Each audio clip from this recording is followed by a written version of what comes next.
Hello and welcome back to another edition of the Baseball Talk Radio Show. I'm Gary Mack. And I'm Rich Baxter. And Rich, how the heck are you this crazy week in this baseball world this year? I've been doing better than baseball, I gotta say, Gary. Yeah, I have to agree. I think I've been doing better than that too. And it's just, I don't know what to think about what's going on here at all. It's a crazy year. There's some teams doing good, but a lot of below 500 teams, and a lot of guys. I haven't really looked it up, but from what anecdotally I'm told that a lot of the DHs in the National League are not doing well. I know the Mets. Anybody it seems that they put in the DH slot has a bad game, hasn't been hitting well. So I don't know how it's been in your Phillies, but DH in the National League is a problem. And you know what, Rich? We had a situation this week.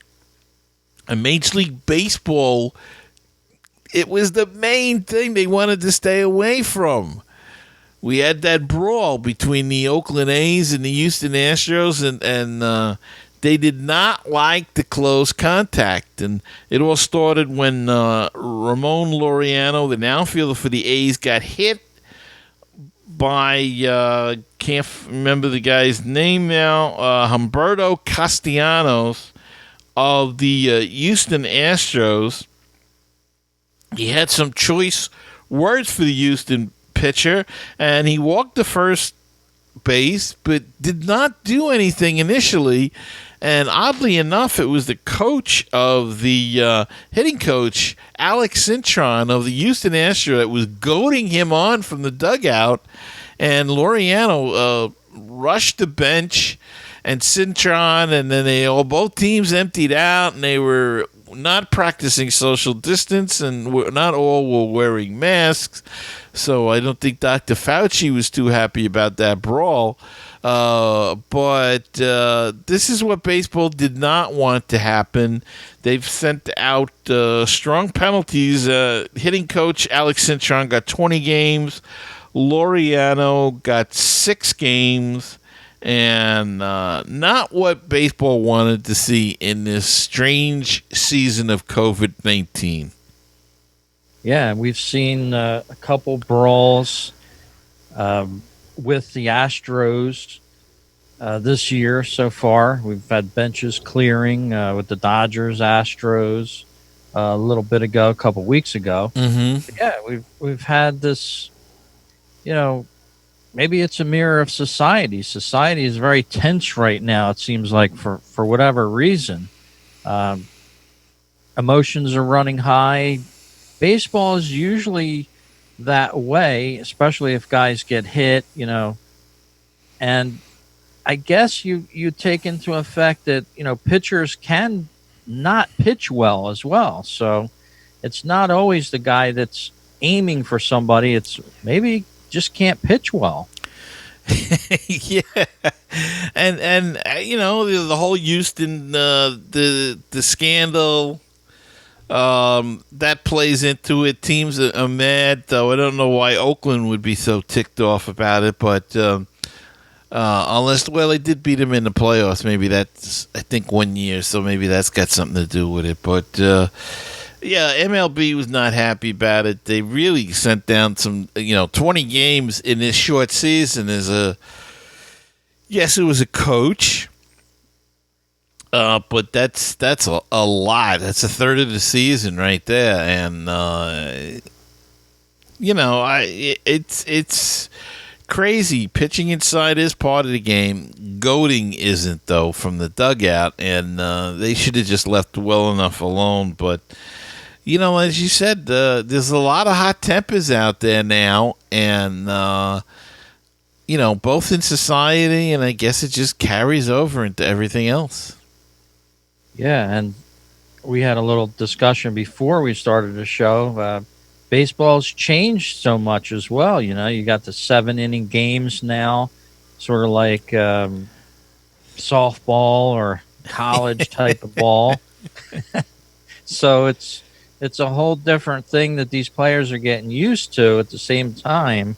So, and as you said, it's a shortened season. They can't spit. They can't chew seeds and spit them. They can't high five and act, as they did before. So they're under a lot of stress and pressures put onto them by this COVID-19, as well as trying to stay healthy. So, we talked again a little bit before the show about how much can we put credence into this season.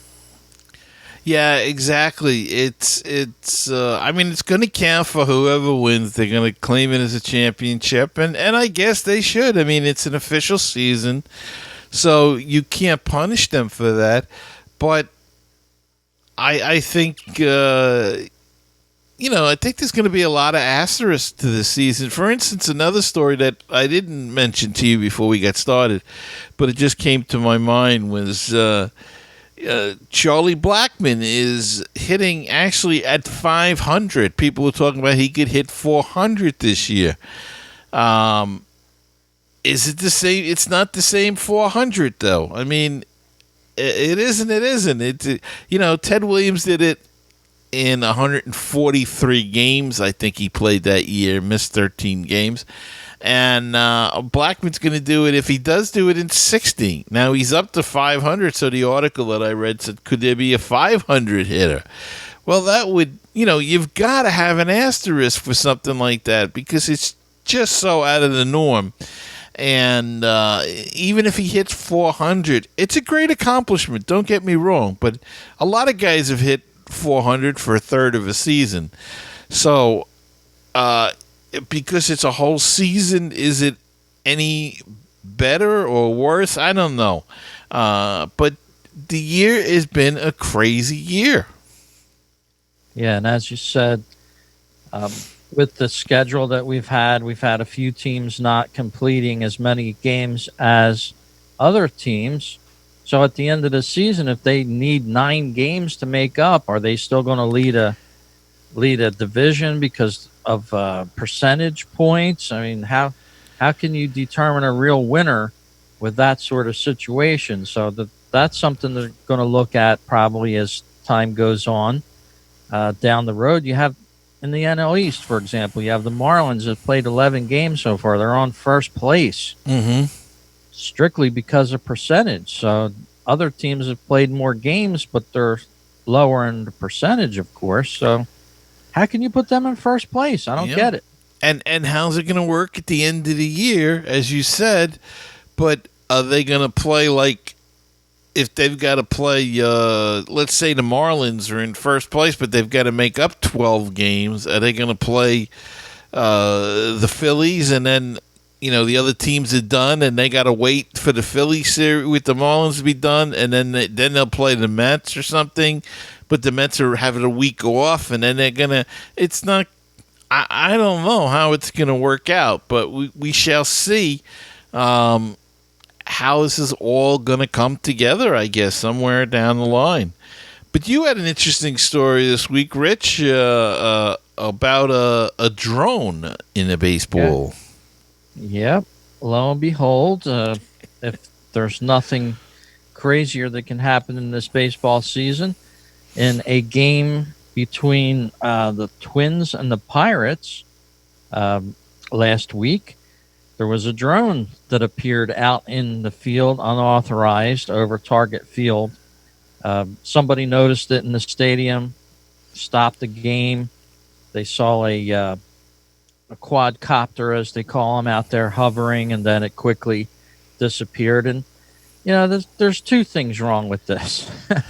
Number one is that's a rule that should never be broken by somebody operating a drone, and it's a law that you cannot operate a drone or unmanned aircraft around the stadium or within 3 miles of a stadium. Starting 1 hour before a game scheduled start and ending 1 hour after a game start. There's a whole ton of rules and regulations that drone operators must follow. I myself have an interest in drones. That's how I stumbled upon this story. I didn't really hear it through the press about baseball. I heard it on a podcast about drones, believe it or not. So I was like, oh man, there's always one bad apple in the bunch. That gives such a negative aspect and light on drone operators. I just want to take that drone operator and hit him over the head with his drone. Yeah, it wasn't funny. It's not cute. It's stupid. There's nobody in the stadium, but that doesn't excuse you. And it ruins it for everybody else. That's the thing. Exactly. And not just yeah, it's bad. Because now somebody's going to want to get involved, and the law, the government, and then what are you going to do? But the same thing happens, outside of the Philly stadium. Now there's been a few people. It started with 2 or 3, then a few more showed up at the ensuing games, and now they're ringing air horns and rattling things, and doing everything they can to help support the team. Yeah. So they're watching the game from through the drone into the parking lot? Well, no, they're in Philadelphia. You can actually see the field from a locked gate. The stadium is actually below ground level. Right. So if you go up to certain gates at the stadium, you can actually see in and see a ball game. One of the gates specifically, but they've had fans out there, and this doesn't pertain to drones at all. They just bring their horns, their air horns, and noise-making items. You'll probably see that this weekend. The Phillies playing the Mets. You'll hear it on televisions. Well, that's certainly a different story, but I've got one more. I got a different story for you. Okay. This weekend, last weekend, the Mets played the Marlins, and the Marlins, before that series, had added pitcher Pat Venditti. Now, I don't know if you know much about Pat Venditti, but Pat Venditti is a unique pitcher, Rich. He pitches from both sides of the rubber, so to speak. He throws righty, he throws lefty. He has a glove that he switches right on the mound. It's a double hinged glove. In fact, in my other room, I do have a bobblehead or a bobble arm, whatever you want to call it, of Pat Venditti that was given out at a Staten Island Yankees game, because he did. I think originally was signed by the Yankees and came up through their system. And he's been around. He's 35 now. He has been around with another bunch of different teams, but it's a fascinating thing to watch when he pitches, because he will pitch right-handed against right-handed hitters and left-handed against left-handed hitters, and against switch hitters. They made a law because of him, a rule. He has to declare which way he wants to pitch against when a switch hitter comes up. So he pitched against the Mets. I think it was, I can't remember who was up, but it was a right-handed batter up first. He pitched right-handed. Then a lefty came up, and he just switched gloves onto the other hand and threw left-handed. Really an incredible thing to see. I think there was a couple of hits off of him, and they took him out. But Pat Venditti made it back again to the major leagues. He's had 5 teams he's been with and had major league stints with all of them. And quite a colorful character, and the kind of stories we're not used to seeing in the game anymore. But I thought you might enjoy that Pat Venditti, the double thrower or ambidextrous, whatever you want to call it. But quite entertaining. Yeah, he is quite entertaining, as you said. And the Phillies have faced him over the years. And I think he was even on the Phillies at one point. He may have been. Yeah, I sort of remember him being possibly on the Phils at some point. But, He has Yeah, been around, and 5 teams, as the article said. I'm just looking now to see, as my dog Jackson is. letting you know Um, he's there. yeah, he's barking. Let's see, Pat No, Venditti. he's 35 now, so Yeah, he's yeah, probably he's been around. He's been yeah. around, but he's pitched for the. Wow, he's pitched a lot of plays. He's got his minor league record here. Yeah, he's pitched all over the place. So Toronto, Seattle, Miami. Looks like the Dodgers and the Giants. No, not the Phillies. Didn't make it to the Phillies. There's always next year, though, Rich. That's true. They might need him with that bullpen. Well, Rich, we've got a terrific interview today with John Shea. He is the author of this terrific book called 24 Life Stories and Lessons from the Say Hey Kid, all about Willie Mays. And we're going to bring that up. I did that. I only could get him on a. When you were working in the real world, I don't have that problem anymore. So. So I missed you on the interview, but I hope that I did it justice, and we're going to have it right after this. My guest this week is John Shea. He is the author of 4 baseball books, including Ricky Henderson's autobiography, Off Base, Confessions of a Thief. He's an award-winning national baseball writer at the National at San Francisco Chronicle, seen on the MLB Network. And he's got this terrific new book out called 24 Life Stories and Lessons from the Say Hey Kid. He's the co-author with Willie Mays, and he's joining me. John, how are you today? I'm great. How are you doing? Thanks for having me. I'm very well. It's great to finally talk to you. We had a little bit issue the other day, but a little technical issue. I think it had to do with the weather, though, because we had the hurricane coming through at that time. So that might have had something to do with it. But we had an earthquake, so we're even. There you go. So Mother Nature screwed with our interview. But we're able to do it today. And I think I told you the other day in our brief moment of talking how much I enjoyed the book. It's a terrific book. How did the book come about for you and for Willie? Well, thank you. No, I mean, there have been many books written about Willie, and I didn't want to have those books, despite how great many of them are, maybe be the defining voice. And I tried to go a little deeper because so many books took content from other books, which took content from other books, kind of a hand-me-down thing. And I wanted to be 100% new, fresh, exclusive material. In other words, nothing that Willie said or anybody who said anything about Willie would be included in this book. Everything was off limits. In other words, no bibliography. Sometimes you look at Willie books, there are 35 pages of bibliography, from microfiche and newspapers and magazines and everything, which is fine. It's great. It's detailed. But I needed this to be fresh, and Willie wanted it to be fresh. So we came together and maybe 15 years ago first started speaking about it. And he wanted it to be in classrooms, which meant an inspirational theme.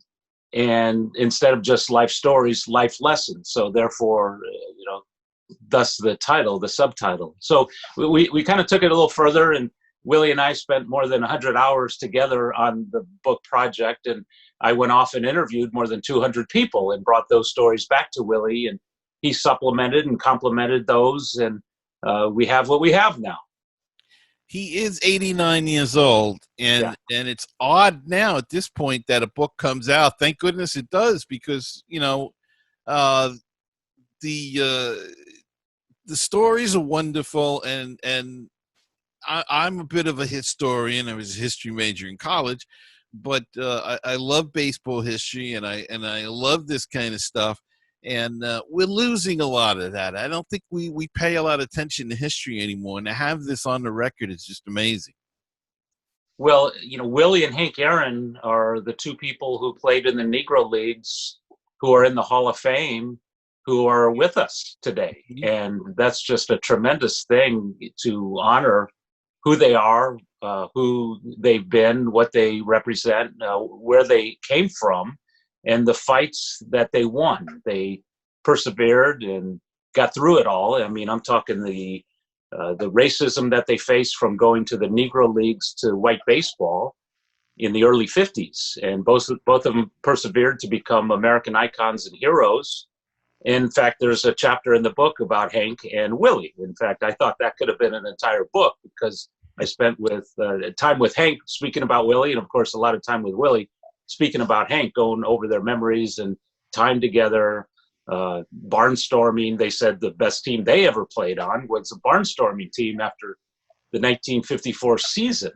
And if they said that was the best team they ever played on, that might have been the best team of all time. This, Campanella and Banks. And I mean, they had 4 Hall of Fame outfielders that they had figured with no DH, obviously. Okay. But anyway, it was just a tremendous honor to be part of the storytelling and provide something we could call new history, because we know the basics of the 4 home runs in Milwaukee and the catch in the Polo Grounds and the 16th inning home run to beat Spahn 1-0. But now we hear from these men and women who recall now, amid a life lived, an honorary life lived, an exemplary life lived. And I speak with all the people who were there in 51 and 54 and 62 and 73 and on, and even with the Negro Leagues and childhood buddies. So we hoped for it to be all-encompassing, and we hope it is. I was fortunate enough to see him, I would say, towards the end of his prime years. I might have caught a couple of his prime years. And then, of course, 73 was not a good example of who Willie Mays was, though there were flashes there. But I saw him. My mother was a big New York Giants fan. And she used to tell me all the time about Mel Ott and Bill Terry and Carl Hubble, and then later on Willie Mays. And, Bobby Thompson was a big hero. So she was brokenhearted, became a Met fan when the Mets came in, naturally, and that's where I get my illness from today. Still, it sounds like your mother and Joan Payson would have hit it off. Yeah, I think they would have. But I can remember going to see a game, and Willie Mays I think it was probably. It was in Shea Stadium, so it had to be after 64, and he just destroyed the Mets in that game. But it was unbelievable what he could do. He just could do it all. He could run. He could field. He was truly your 5-tool player of the time. And Branch Rickey wrote a book back in the day suggesting, didn't really lay it out as we call it today, 5 tools, but mentioned them all, didn't label them, and suggested it was only Mays and Mickey Mantle. And at the time, that was absolutely correct, because they could run, they could field, they could throw.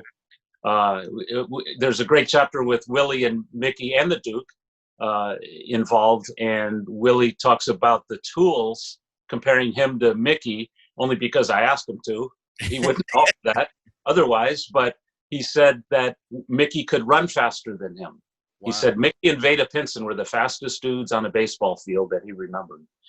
And Mickey, of course, could hit the ball farther than him. He said, I could hit the ball in the first or second row of the bleachers, and Mickey would hit it over the bleachers. And of course, he was fortunate enough to avoid injuries for the most part, unlike Mantle. And that was the big argument when I was a kid. Of course, the Dodgers had left and the Giants had left, but Mantle and Mays was still the argument for some reason. Still in New York, we didn't know much about the Dodgers at that time. I grew up in Queens, so it was, naturally before the Mets came along, we were Yankee fans for that 2-year period that I can remember of baseball before the Mets came along. But how did you first get to meet Willie Mays?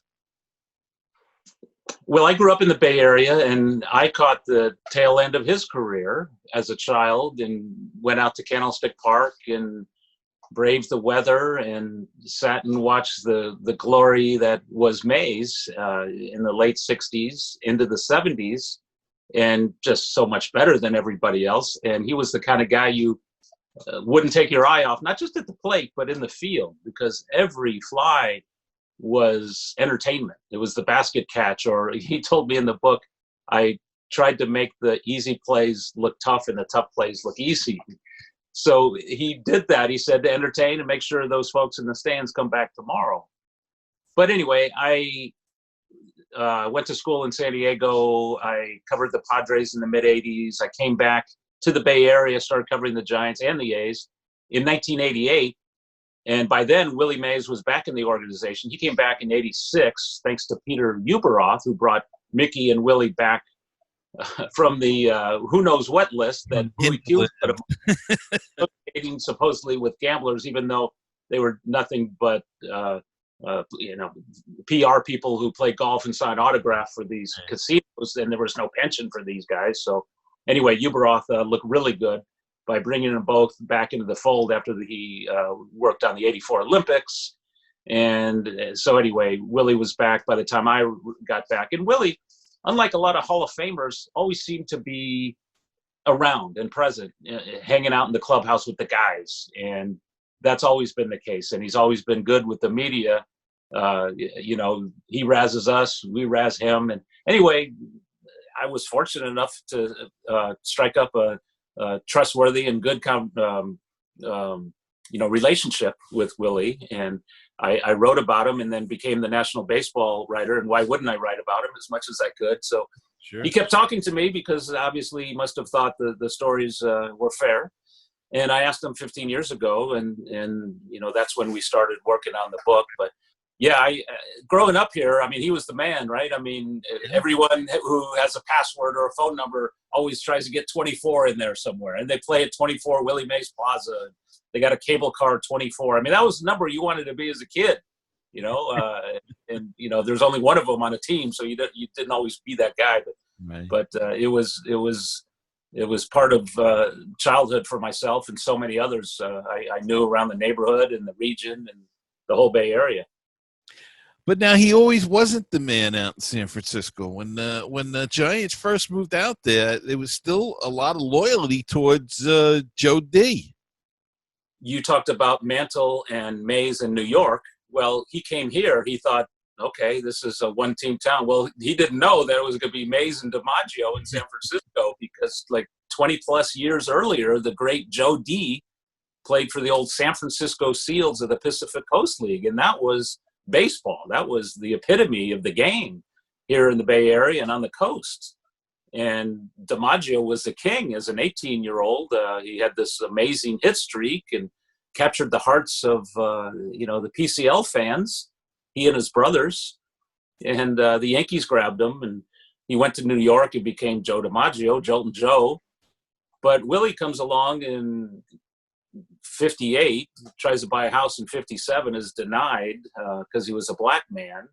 And that's a whole side story, just ridiculous for San Francisco, an embarrassment that, we still recall. But he eventually got the house. But once he got on the field, he wasn't fully accepted right away, which was the most bizarre thing, considering who we know of him today. But the old timers and some in the media favored Joe. So wait a minute, Joe's been long gone.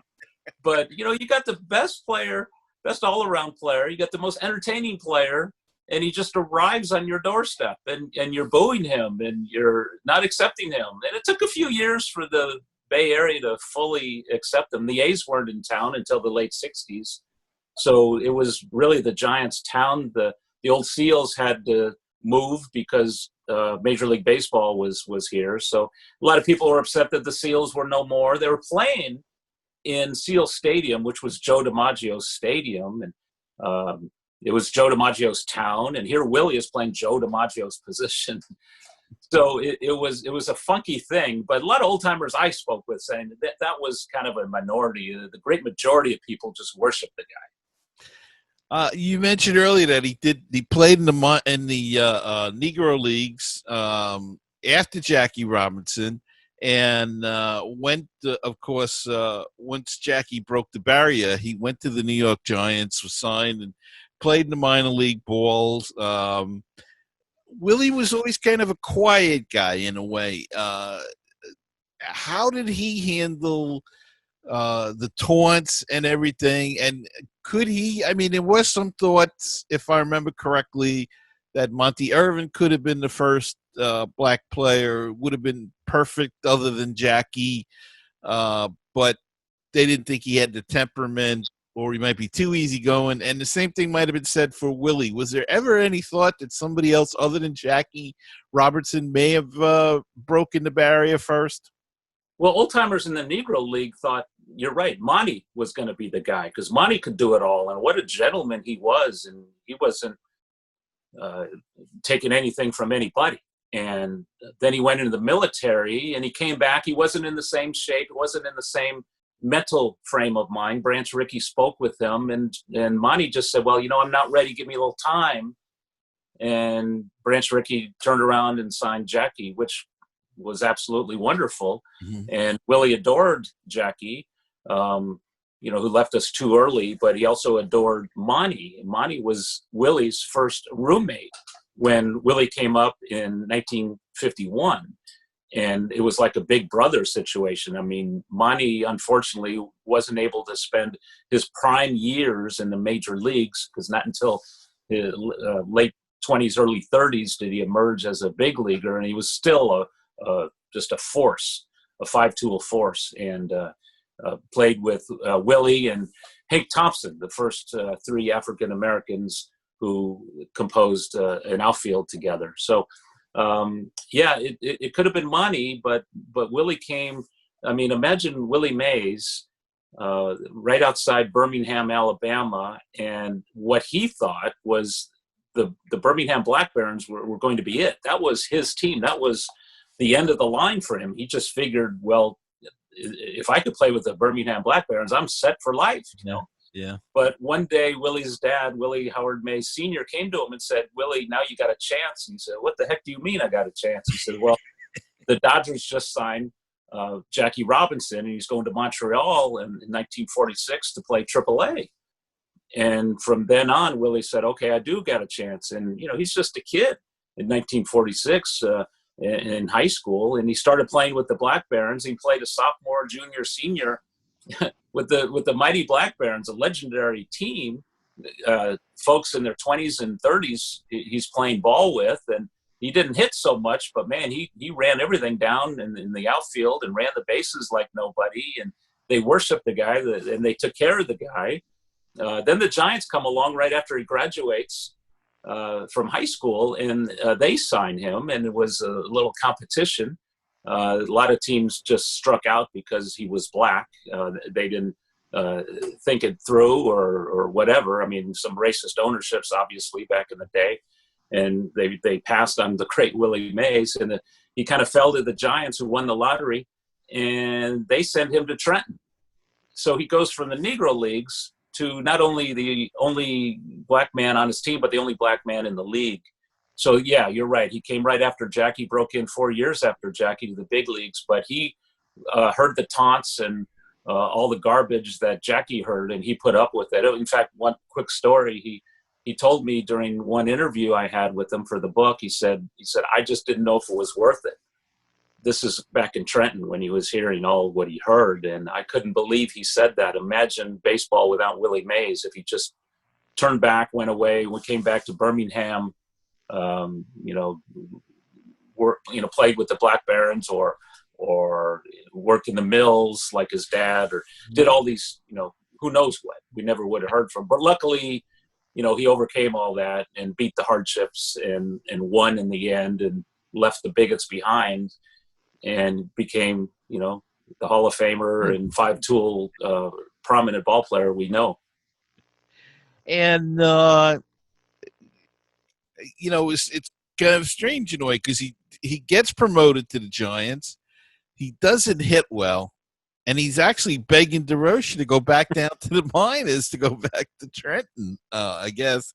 And or Minneapolis. By then he was Minneapolis. Okay. Yeah, he was hitting 477 in Minneapolis, which was AAA. He got the big promotion. He was loving it because that team was integrated. That league was integrated. It was much better than the Interstate B League in Trenton. Right. And the fans were behind him, and he didn't want to go up.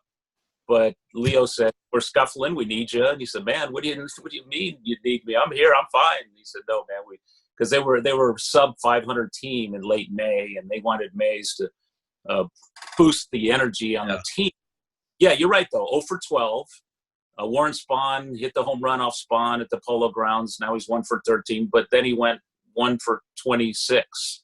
And that's when he's crying at his locker and he's telling Leo, says, "This is too fast for me, man." He said, "No." He said, "I don't need you to hit. I just need you to play the defense you're playing." Right.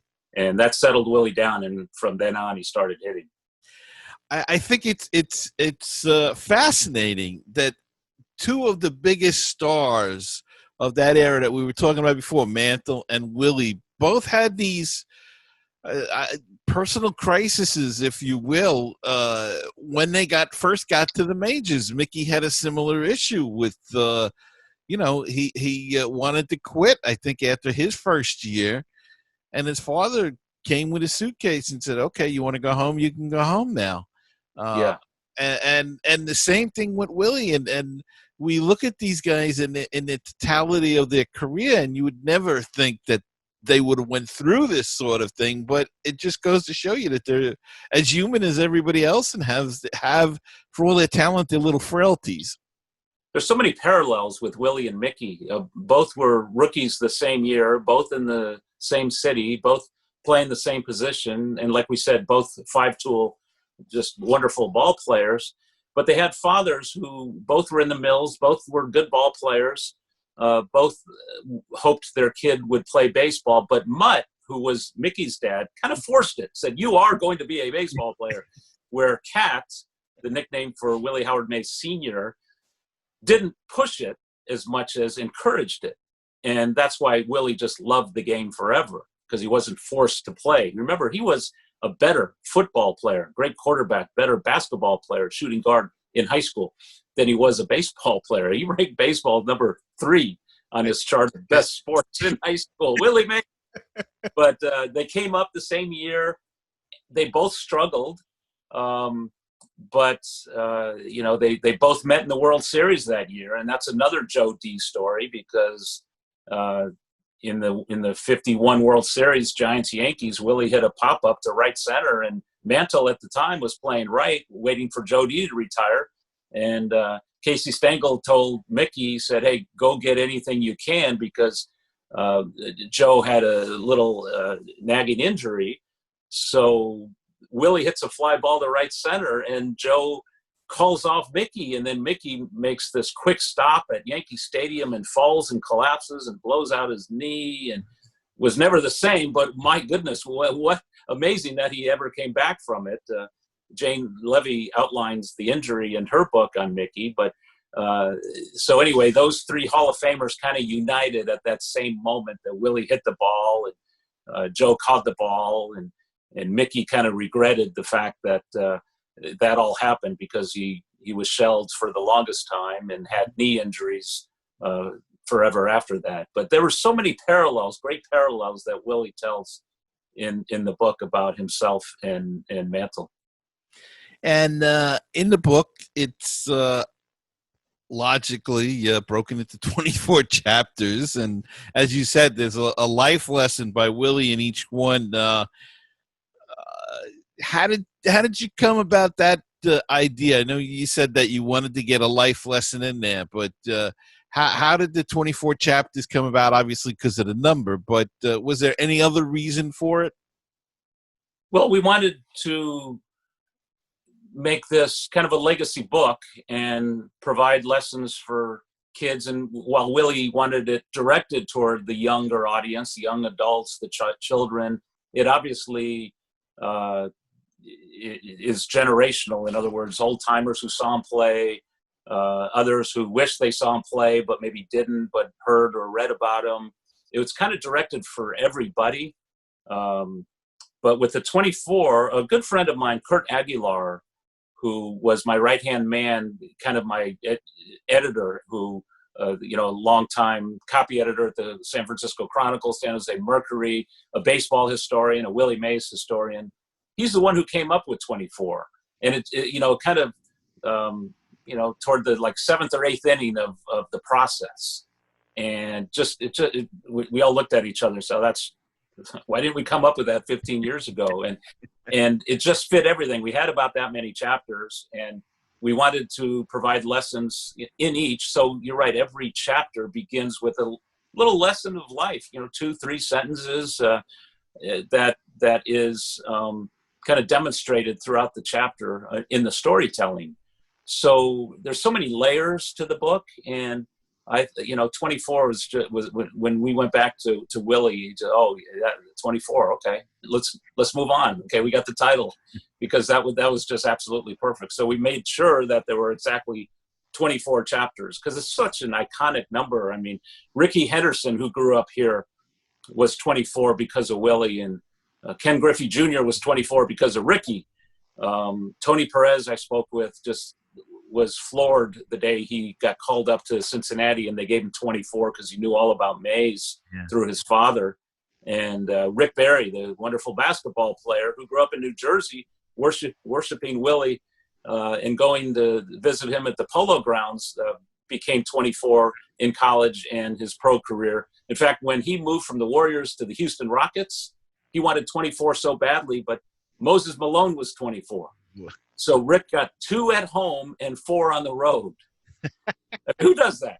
I said, Rick, how did you do that? He said, well, I just did it. I mean, imagine that today, different rosters, different, whatever. But anyway, he did it, 2 at home and 4 on the road for Rick Barry. But, obviously Kobe Bryant and others in auto racing and football and all the sports. But it seems like 24, like Ricky said, you got to be pretty good to wear 24. Yeah, it's a lot to live up to.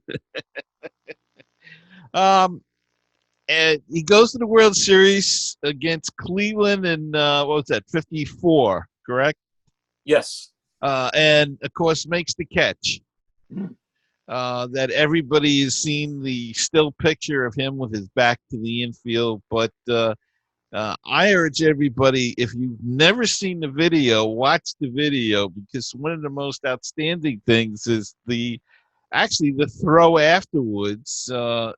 And it almost looks like he's throwing it blindly. But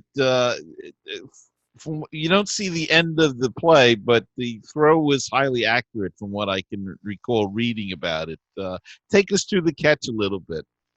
Well, it was 6.5 seconds from contact off Vic Wertz's bat to the release on Willie Mays' throw. In those 6.5 seconds, we've all seen a million times every time the World Series is played or the greatest catch countdown is played. This is the most famous catch in baseball history. I mean, it was game 1 of the World Series against the mighty Cleveland Indians, who won 111 games in a 154-game season. So, young Willie is a center fielder, and it's 2-2 in the 8th inning, and Vic Wertz, who's been crushing the ball all game, sends one about 450, 460 feet, and only in the Polo Grounds can we see this play. So we're lucky that Willie played in the most bizarre baseball stadium, well, until he got the Candlestick anyway, in history.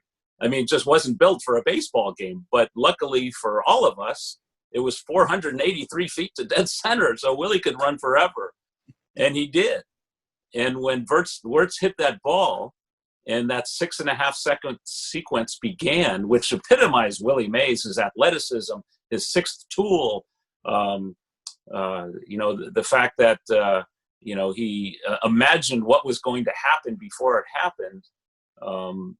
Here he is, right after World War II, the first African-American superstar, the most entertaining ball player. I mean, here he was, these 6.5 seconds, it's all, the 5 tools are showing. And he goes back, and during those 6.5 seconds, he doesn't think about making the catch because he knows he's going to make the catch. even though it's way over his head. He's saying, I got to make the throw. I can't let them score. It's 2-2 in the 8th inning. They score here. They get the momentum. They're going to beat us in this World Series. So Willie tracks it down, and he does this, which means every time, all his teammates told me he does that, it's in the bag. He's going to make the catch. Yeah. So the big thing is the throw. Everyone refers to it as the catch, but in Willie minds, it's the throw because Al Rosen is on first and the great Larry Doby is on second, and they're running on the play. They don't think Willie's going to make the catch. So Willie makes the catch. Rosen has to go back to first. Doby goes to second, tags, and gets to third. Nobody scores. Willie throws a strike to second base. You're right, almost like a no-look throw because he wanted to get it in so quickly, and he knew the elements. He knew the ballpark. So nobody scored. They get out of the inning, and Dusty Rhodes hits a pinch homer in the 10th, and they win the game. And then they sweep the Indians. So Mays' catch was really the momentum for what happened in that. In fact, today, the Willie Mays World Series Most Valuable Player Award, that trophy named after Willie. And what does the trophy look like? Well, Willie's making a catch. It's a beautiful trophy. And that signifies, that moment in time. People say, oh, this catch was better than Willie. No, it wasn't. Because where Willie caught it, when Willie caught it, and the fact that we were just seeing black and white baseball on TV, it just all came together. And luckily, we have it on film. And, I spoke with folks at StatCast who tried to break it down, but you can't because the beginning of that film, you don't see where Willie is, and you don't see where the throw went. All you can do is speak with people who were there, and I did.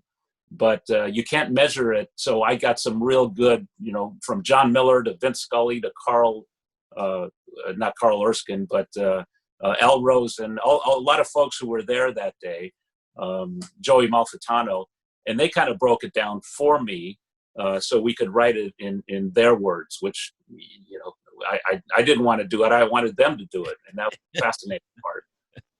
And that was his only, if I'm recalling, that was his only championship. It was. Yeah. It was the World Series in 51, 54, 62, 73, but also the last Negro League World Series in 1948. Okay. The last one ever played, and the Black Barons made it to the World Series. But you're right. 54 was the only win. 62 was the toughest to take because it went 7 games, as you remember, and McCovey hits the liner to Richardson, and the Giants lose 1-0. Yeah, that was it. I mean, if that goes through, they would have won the World Series. Because Mays is on second, and Matty Allou's on third, and the 2 outs in the bottom of the 9th. They were running. Yeah, McCovey told me that he bumped into Richardson not long ago, and Richardson told him that his hand is still hurting. Well, I would imagine so. The way he hit that ball, he really hit that hard. So Willie plays these years in San Francisco. He's getting older, and you mentioned Mrs. Payson before. She arranges to bring Willie back home somewhat. How did he feel about getting traded? I mean, he was a lifelong Giant. 2 cities, you want to stay with one team your whole career. How did he feel, the great Willie Mays, about being traded? Willie told me there were 2 regrets he had in life. And one was not going to college. He never really had that opportunity from the time he grew up and where he grew up, to play baseball in college or even football in college as a quarterback, because that's what he was. So he signed with the Giants. Luckily, he played baseball. And years later, he looks back at that as the obviously the right thing to do. But anyway, the other regret was being traded. And that was an immediate regret that lasted for a little bit. It didn't last forever because while he wanted to retire a Giant, he felt like he was going back home. And he had the close kinship with Joan Payson, who was a minority owner of the old New York Giants.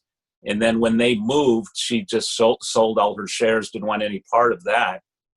and always wanted to do two things: bring a National League team back to New York and have Mays on her team again. Well, she became the majority owner of the Mets and spoke with Horace Stoneham for quite a bit about bringing Mays back to New York. And it finally happened. I mean, obviously late in Willie's career. 1970, Willie was 40, and he was still a great ball player. He led the league in walks. He led the league in on-base percentage. He had 23 homers, or 18 homers. He had 23 steals, 26 attempts. So he could do it all, and he was still a great center fielder. But the following May, Stoneham trades him to the Mets because he said he couldn't afford his $165,000 salary. So he got Charlie Williams, who didn't really pan out. But so Mays goes to New York, and I spoke with a lot of Mets, Tom Seaver a long time ago, Kranepool, Kuzman, and they just spoke glowingly about Mays when he walked in the clubhouse, and the presence and the fact that we got this great ball player. And, this just, they won in 69, but they weren't all that good in the following years. In fact, in 73, in August, they were in last place in their division. And they just went crazy in September and won the division, beat the Reds, and then played the A's in the World Series. But if you look back, Mays was a part-time player with the Mets in 72 and 73. I mean, he actually led the Mets in OPS, which is on base percentage plus slugging percentage. So it wasn't a bad year as a bench player. Right. He played first base. Played a lot of first base, yeah. He played a lot of first base. Then the next year, Willie was fine calling it quits then. He said, but Joan Payson wanted him to play another year. And that was the worst year because of the injuries. He was never on the disabled list until his final year at age 42. Imagine that. I mean, Willie Mays was as durable as it gets. We talk about Cal Ripken, but Willie Mays has a record, 150 games for 13 straight seasons, 150 plus. Even Cal can do that. 150 plus games for 13 straight seasons. And most of that streak during the 154 game season. So he didn't take time off. He played both ends of the doubleheader. He played day games after night games. He just wanted to play. He played 9-10 innings in every All-Star game. Spring training, the managers always wanted him to play just so the fans could see him. He wore out quite a bit, but that was his thing. His dad always told him, work hard. And what he meant by that was play the game. Don't ask to come out. Don't have the manager pull you.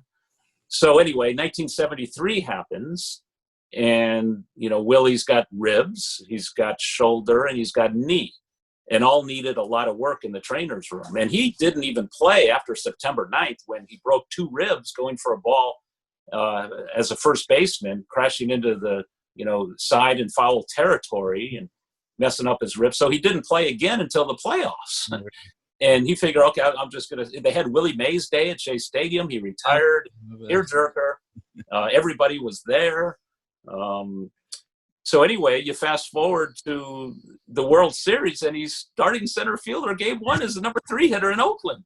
Oh, my God. And he gets a hit. He's 1 for 4. The Mets lose. But everybody remembers, and you brought it up at the beginning, Game 2. And that's the one that the Mets won in extra innings. And that's the one that Willie fell down. And that's the one that Willie's at his knees at home plate arguing with Augie Donatelli. And those were the images I knew. That's the only images I knew. I mean, I was old enough to remember 73, and I know about that series. I used to go to A's games as well.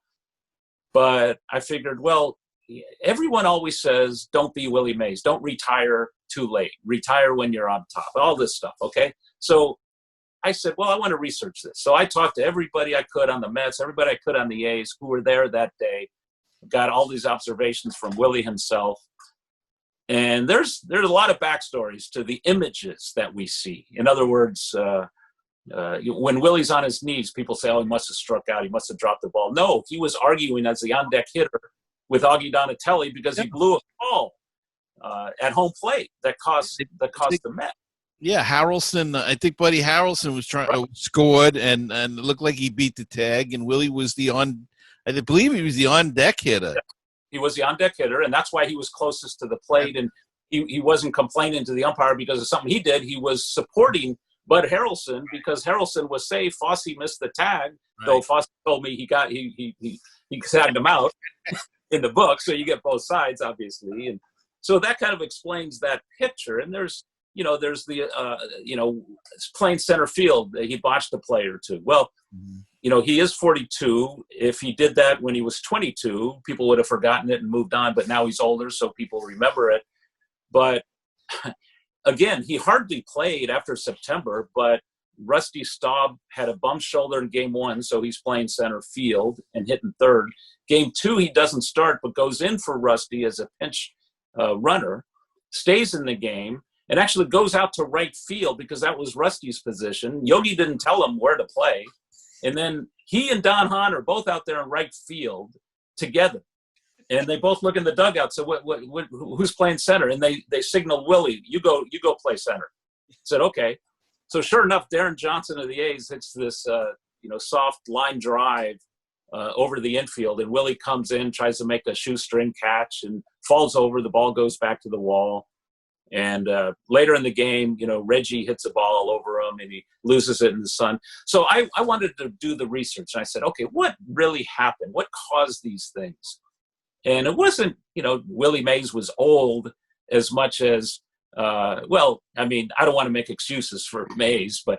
No, because I know where you're going with this. I've talked to Cranepool a number of times. I've talked to a couple of the other guys. And go ahead. Well, Reggie played center field for the A's that day. We had known him as a right fielder, but he played center field in Game 2 of the '73 World Series, and he told me that was the most brutal sun he's ever seen.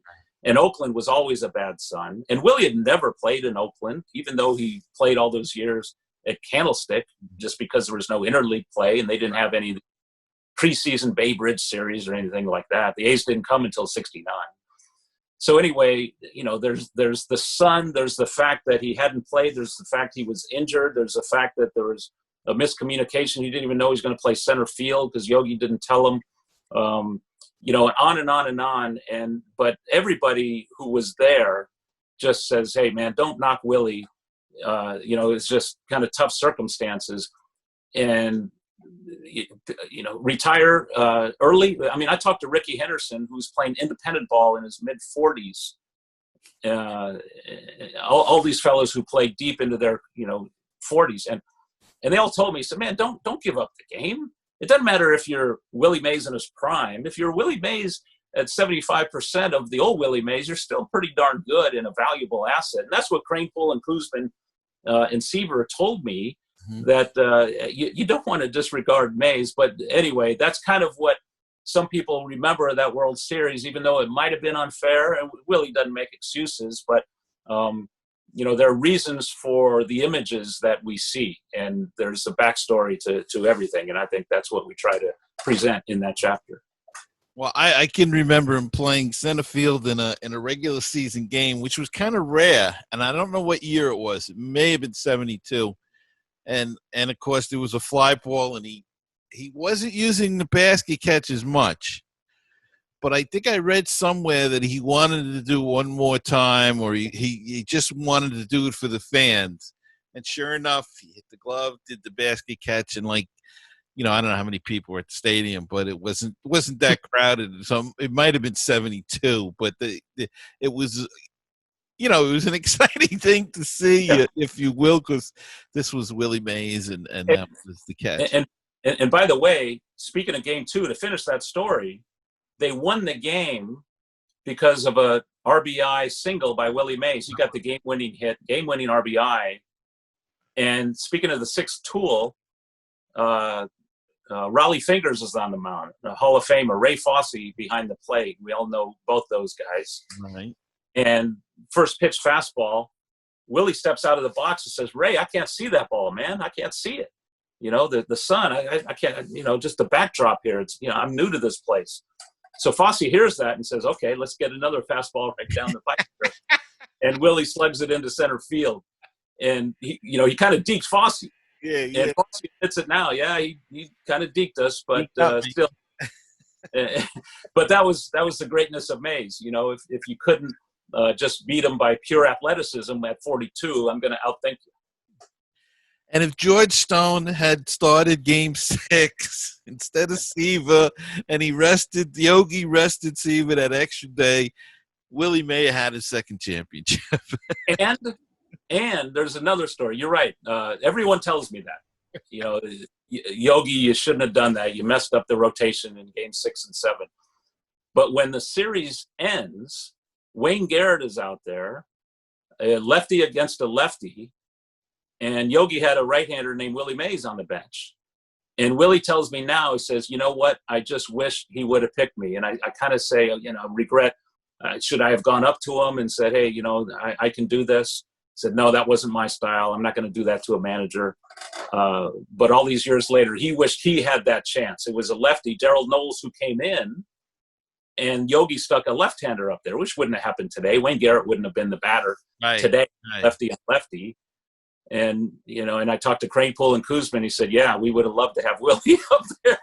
So all these years later, who knows what would have happened? Willie was on deck when Bobby Thompson hit his home run. And now, all those years later, they could have used him. It could have fallen on him like it did in the 51 series, 51 playoffs with the Dodgers. Oh, unbelievable. Well, have you spoken to him recently, and how is he doing it at 89 years old and in this pandemic and no baseball? Now we have some baseball, or if you want to call it that. But, right. Yeah. I've been over to his house about 3 or 4 times since the book came out. He's doing great. He has the game on every night. He had it on last night. Albert Pujols, 1 home run behind 660 as we speak. So he's not bummed about that. He respects it, and, good for him kind of thing. Mm-hmm. And that was the same with A-Rod. It was the same with Barry Bonds, who passed him. It was always, Hank, Babe, and Willie. And, now Willie is 5th. They'll soon drop to 6th. So anyway, he misses the game because he's out there all the time. I was in spring training in Scottsdale, and Willie was in the clubhouse every single game before a home game. And that was just him. That was, every year he spends the month of March in Arizona and goes to every home game. So he's accessible to these guys. In 1993, the Giants owner, Peter McGowan, gave him a lifetime contract. And Willie, took pride in that and wants to live up to it. And that just means he can do whatever he can to help, players or staff or whatever. And the access, I'll forever cherish and be grateful for that he gave me for this book. But that's the shame of it all is, folks like Willie and all the other fans can't go out to see the ball game because they're just not allowed. And hopefully, someday soon that'll change and Willie and everyone will be able to get out there. And he's in good health overall? Yeah, he is. He's 89. And, he's I go over there, and it's the same for the interviewing process. I go over there, I say, okay, I'll be here an hour or two, Willie, and then I'll move on. And it's always 5, 6, 7 hours. It's just, I look at my watch and say, oh my God. And it's just like hearing him when he was 26 at the Polo Grounds or 36 at Candlestick Park, and just the storytelling and the laughter and the energy is, I said, oh my God, who am I? Why did God put me here to grace the presence of Willie Mays and to hang out with the Say Hey Kid? Yeah. But I'm a lucky guy, and to be able to share the stories of Willie and all these great, fascinating people. Now, he got a reputation, fair or unfair. Maybe you could clear this up. Of not being the nicest guy, like in card shows and that kind of thing. Is that true? Is that I'm going by third party thing, so I don't want to put anything on him, but he did not have the best reputation as being the nicest man.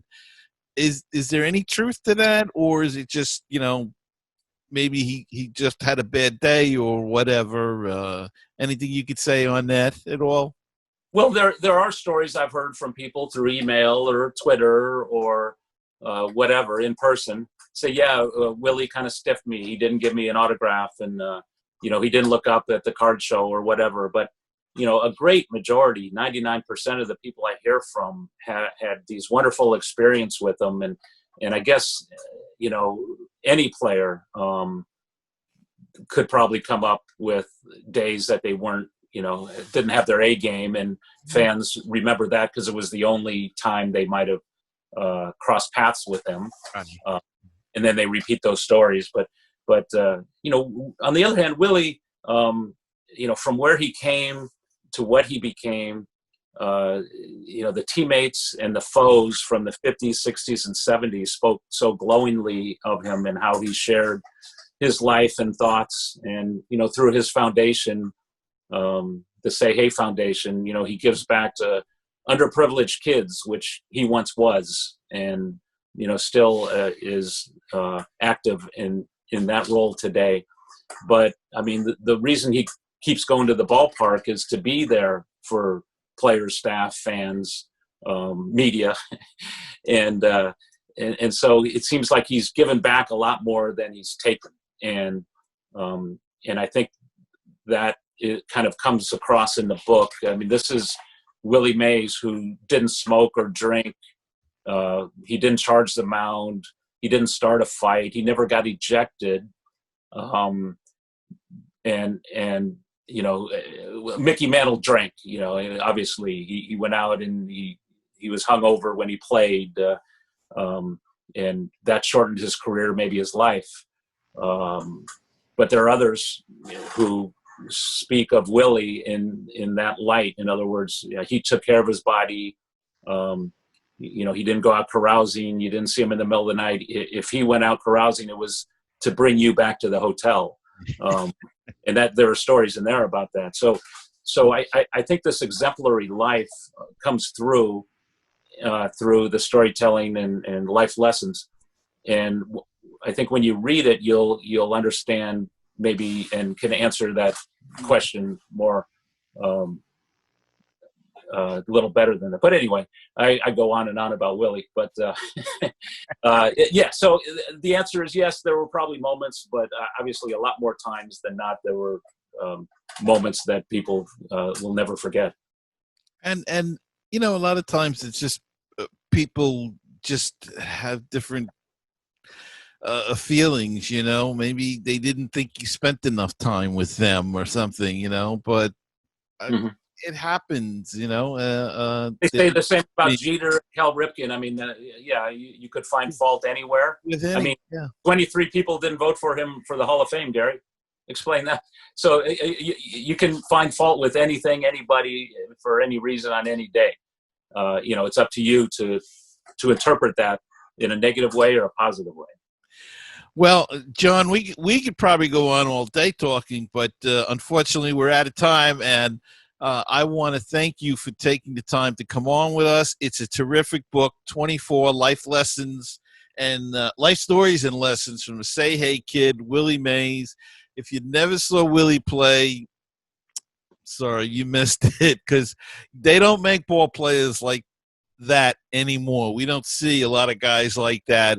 And the money he would be making today, forget it. In his prime, holy cow, he'd be dwarfing Mike Trout, and nothing against Mike Trout, but Willie was just fantastic, if I may say so. And John, your book is great. In the book, Scott Boras, who we interview, says in today's world he could have gotten 50 to 55 million over 13 years. So you do the math. Yeah. And they got mad at him because he was getting 160, or Stoneham couldn't pay him because he was paying for 135,000. Hey Gary, if I may, one other thing, Brad Mansion. We spoke about the exclusive content in the storytelling, but also the pictures. There are 90 some pictures, and the biggest Willie Mays fan out there wouldn't recognize 90+% of them.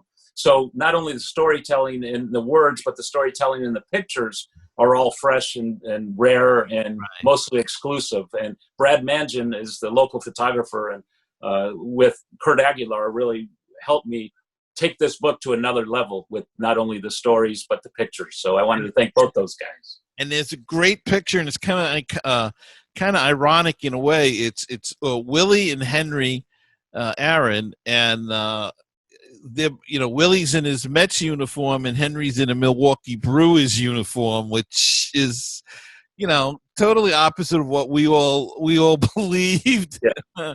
But it did happen. They played for different teams, but they both went home too. So exactly, very similar stories, yeah. Right? Yeah.